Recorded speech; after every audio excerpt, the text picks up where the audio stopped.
Quels peuvent être les points communs entre l'épée de Frodon dans Le Seigneur des Anneaux et une épée viking ?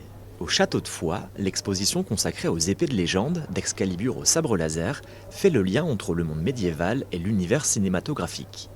Car pour leurs films, les auteurs s'inspirent d'armes réelles afin de les rendre plus crédibles.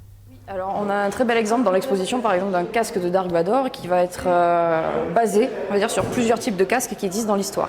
Notamment un masque de samouraï japonais, un casque de combat du XVe siècle avec une fermeture complète et également on a des inspirations de masques à gaz de la Première Guerre mondiale qui sont toutes fusionnées pour créer un objet de cinématographie. Franchement c'est super sympa. Il y a tous les univers, Game of Thrones, là derrière Star Wars.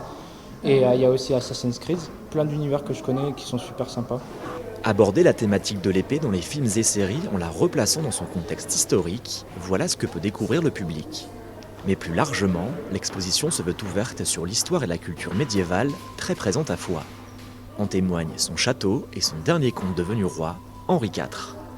Pour une certaine partie du public, peut-être des jeunes, des adolescents, la culture c'est toujours quelque chose d'un petit peu poussiéreux. Mais par le biais de cette exposition qu'on veut un petit peu geek, un petit peu pop culture, l'idée c'est de leur dire il y en a aussi pour vous, donc on va les faire venir sous le prétexte de Game of Thrones ou de Star Wars et ils vont s'apercevoir qu'au-delà du film qu'ils connaissent, il y a un univers bien plus important à explorer.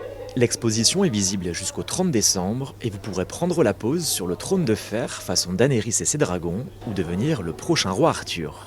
Car comme le veut la légende, celui qui retire Excalibur de son rocher devient le nouveau roi. Alors moi aussi, j'ai tenté le coup.